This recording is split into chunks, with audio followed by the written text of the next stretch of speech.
Hitler ने Germany में जिन यहूदियों का कत्लेआम किया था और जिनको मुल्क से निकाल दिया था, वो आज इतने ताकतवर कैसे बन गए कि दुनिया की 70% दौलत यहूदियों के हाथ में है।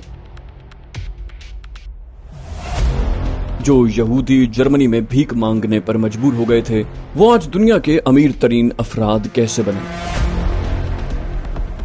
दोस्तों, यहूदियों की आबादी दुनिया की कुल आबादी का बमुश्किल 1% है, लेकिन ये वो लोग हैं जो पूरी दुनिया पर हावी हैं, दुनिया की हुकूमतों को कंट्रोल करते हैं, दुनिया की बड़ी बड़ी कंपनियों के मालिक हैं, और एक रिपोर्ट के मुताबिक तो दुनिया की 70% बड़ी कंपनियों के मालिक यहूदियों में से हैं। लेकिन कैसे? 1949 में जो यहूदी भिखारी हुआ करते थे, वो आज इतने ताकतवर कैसे बने? ये है वो सवाल जिसका जवाब आज की इस वीडियो में हम जानने की कोशिश करेंगे। वीडियो यकीनन बहुत दिलचस्प और इंफॉर्मेटिव होगी, इसलिए वीडियो को आखिर तक जरूर देखिएगा। और अगर आप हमारे चैनल पर नए हैं तो हमारे चैनल को सब्सक्राइब कीजिए और बेल नोटिफिकेशन ऑन कर लीजिए, ताकि आप हमारी इस यूट्यूब फैमिली का हिस्सा बन जाएं और आपको ऐसी दिलचस्प मालूमाती वीडियोस बर वक्त मिलती रहें।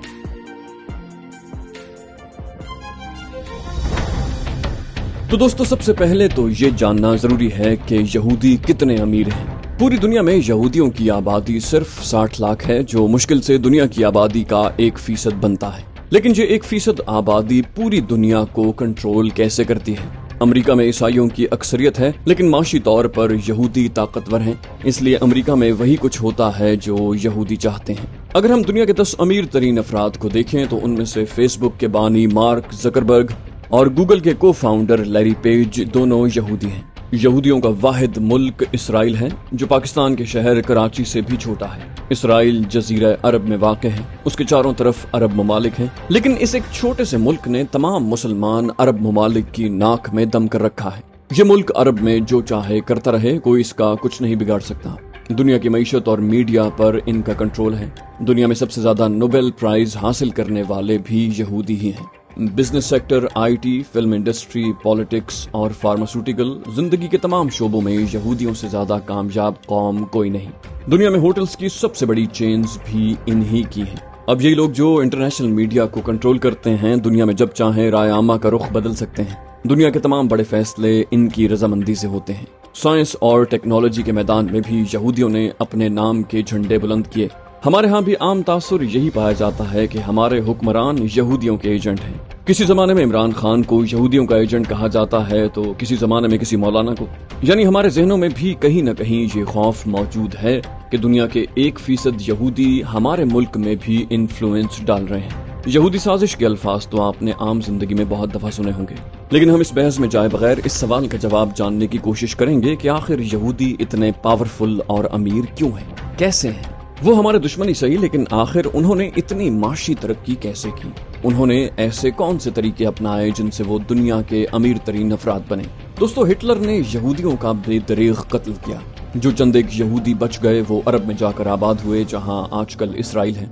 इन्होंने कुछ ऐसे उसूल अपनाए, कुछ ऐसा लाइफस्टाइल अपनाया जिसने इनको कामयाब किया। इनकी कामयाबी की सबसे बड़ी वजह यह है कि ये तालीम याफ्ता है। दुनिया में अगर मुख्तलिफ मज़ाहिब को सामने रख लिया जाए तो एक एवरेज यहूदी 13.9 साल तालीम हासिल करता है, जो कि तकरीबन 14 साल बनते हैं, जबकि दूसरी तरफ ईसाई औसतन 9 साल तालीम हासिल करता है। याद रखिए कि ईसाईयत इस वक्त दुनिया का सबसे बड़ा और ताकतवर मजहब है। सादा लफ्जों में हम ये भी कह सकते हैं कि कोई भी यहूदी हो वो कम से कम ग्रेजुएट जरूर होता है, और एक ईसाई बमुश्किल मैट्रिक, और मुसलमानों का अंदाजा तो आप लगा ही सकते हैं। इसी तालीम की अहमियत की बदौलत इन्होंने साइंस और टेक्नोलॉजी में तरक्की की। दिलचस्प बात यह है कि इन्होंने टेक्नोलॉजी की तालीम पर भरपूर तवज्जो दी, और यही वजह है कि रोबोट और आर्टिफिशियल इंटेलिजेंस बनाने वाली ज्यादातर कंपनियां यहूदियों के पास हैं। इन्होंने कंप्यूटर इंजीनियरिंग पर बहुत जोर दिया और इस फील्ड में खुद को मनवाया।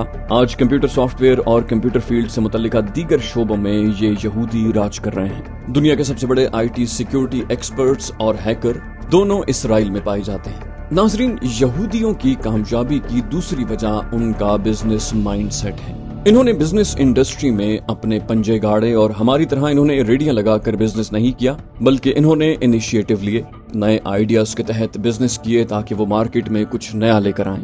अगर ये कहा जाए कि बिजनेस यहूदियों के खून में है तो गलत ना होगा।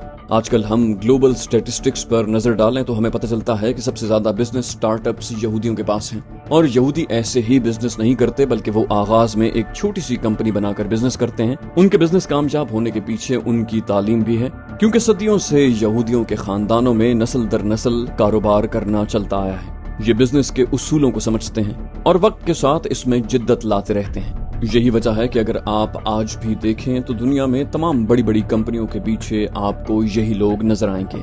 हत्ता कि दुनिया के सबसे बड़े बैंक्स भी इन्हीं की मिल्कियत है। अगर आप इसराइल के स्कूलों का मुताला करें तो इसराइल में हर बच्चे को स्कूल में 2 चीजों की तालीम देना लाजमी है। उनमें से एक है बिजनेस और दूसरा है मिलिट्री।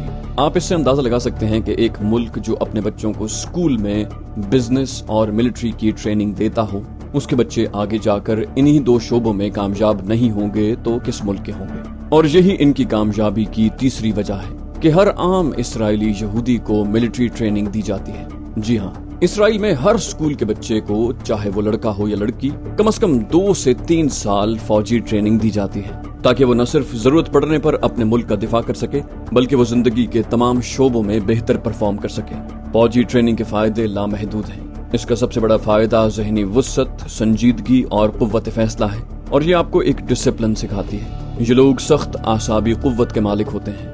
बड़े बड़े फैसले करने में ये जरा भी घबराते नहीं हैं। इनको सिखाया जाता है कि मुश्किल वक्त में बेहतर फैसला कैसे करना है, कैसे रिस्क लेना है। इसलिए वो रिस्क लेते हुए घबराते नहीं हैं, क्योंकि इनको सबसे अहम उसूल यही सिखाया जाता है कि अगर इन्होंने रिस्क नहीं लिया तो उनकी नाकामी यकीनी है। जैसा कि फेसबुक के फाउंडर मार्क ज़करबर्ग कहते हैं कि इस तेजी से बदलती हुई दुनिया में रिस्क न लेना आपकी नाकामी को यकीनी बनाता है। हमारे यहाँ बहुत से लोग सिर्फ इस वजह से बिजनेस करने से घबराते हैं कि वो रिस्क नहीं लेना चाहते, इस डर से कि कहीं उनका सरमाया डूब न जाए। लेकिन यहूदियों के यहाँ रिस्क लेने की हौसला अफजाई की जाती है। दोस्तों, आखिर में आपको इनकी कामयाबी की एक और मजेदार वजह बताते हैं, और वो ये कि इनके यहाँ फेल होने पर इनको शाबाश दी जाती है। जी, यहूदियों के स्कूल में अगर कोई बच्चा फेल हो तो उसे शाबाश दी जाती है, उसकी हौसला अफजाई की जाती है ताकि वो बेहतर परफॉर्म कर सके, ना कि उसे डांट डपट कर उसका हौसला तोड़ दिया जाए। सवाल पूछने पर भी इनकी हौसला अफजाई होती है ताकि वो सीखे। खुद से रिसर्च करने पर जोर दिया जाता है, इसलिए इनके यहाँ बड़े बड़े साइंसदान बनते हैं। दुनिया का कोई ऐसा शोबा नहीं है जिसमें यहूदी साइंसदान मौजूद ना हो। हालिया कुछ सालों में केमिस्ट्री में सबसे ज्यादा नोबेल प्राइज यहूदियों को मिले हैं। आप सोचेंगे केमिस्ट्री में ऐसा क्या खास है? तो आजकल पूरी की पूरी फार्मास्यूटिकल इंडस्ट्री केमिस्ट्री पर ही बेस करती है। दुनिया की बड़ी बड़ी फार्मास्यूटिकल और दवाइयां बनाने वाली कंपनियां यहूदियों की ही हैं। इसके अलावा इकोनॉमिक्स की फील्ड में भी सबसे ज्यादा नोबेल प्राइज इन्हीं के पास हैं। इनकी इस हरकत का फायदा ये है कि फेल होने पर अगर किसी को डांटा जाए तो उसकी हौसला अफजाई नहीं होती, बल्कि यहूदियों के यहाँ बच्चों को उकसाया जाता है कि वो हर बार बेहतर से बेहतर परफॉर्म करें। यही वजह है कि वो बिजनेस में एक बार फेल होने पर हौसला हार नहीं जाते, बल्कि वो दोबारा कोशिश करते हैं और पहले से ज्यादा बेहतर करने की कोशिश करते हैं। और आखिर में इनकी कामयाबी की सबसे बड़ी वजह यह है कि ये एक दूसरे की मदद करते हैं। ये अपनी कमाई का 10% अपने गरीब यहूदियों में बांटते हैं। ये दरअसल इनके मजहबी अकायद और नजरियात का हिस्सा है। ये एक दूसरे की मदद करते हैं ताकि वो सब कामयाब हो सकें, और इनका यही जज्बा इनको एक साथ ऊपर लेकर आता है। यहूदियों में किसी दूसरे पर बोझ बनना बहुत मायूब समझा जाता है। ये लोग काम करते हैं ताकि इन्हें दूसरों के आगे हाथ न फैलाना पड़े। दोस्तों, यहूदी हमारे दुश्मन ही सही, लेकिन अगर किसी दुश्मन से कुछ अच्छा सीखने को मिल जाए तो जरूर सीखना चाहिए। इनकी कामयाबी के पीछे इनकी मेहनत, ईमानदारी, तालीम और इनका बिजनेस माइंडसेट है। अगर हम भी करप्शन और बददियानती को छोड़कर ये चीजें अपना लें तो हम भी माशी तौर पर तरक्की कर सकते हैं। जैसे हमारे यहाँ कहा जाता है कि सही बात अगर शैतान भी बताए तो उसे मान लेना चाहिए। बेशक ये हमारे दुश्मन ही सही, लेकिन ये याद रखिए कि आप सबसे ज्यादा अपने दुश्मन से ही सीखते हैं। अगर आप अपने दुश्मन की काबिलियत और सलाहियत का मुकाबला नहीं करते तो आपका दुश्मन आपको बहुत आसानी से हरा सकता है। हमें इन पर नजर रखनी चाहिए और देखना चाहिए कि हम खुद को इनके मद्दे मुकाबिल कैसे ला सकते हैं, ताकि वक्त पड़ने पर हम इन्हें मुंह तोड़ जवाब दे सकें। इसी के साथ इस वीडियो को इख्तिताम करते हैं और उम्मीद करते हैं कि आपको हमारी वीडियो पसंद आई होगी और आपको कुछ जानने और सीखने का मौका मिला होगा। इंशाल्लाह जल्द एक नई वीडियो के साथ आपकी खिदमत में हाजिर होंगे। तब तक के लिए अल्लाह हाफिज।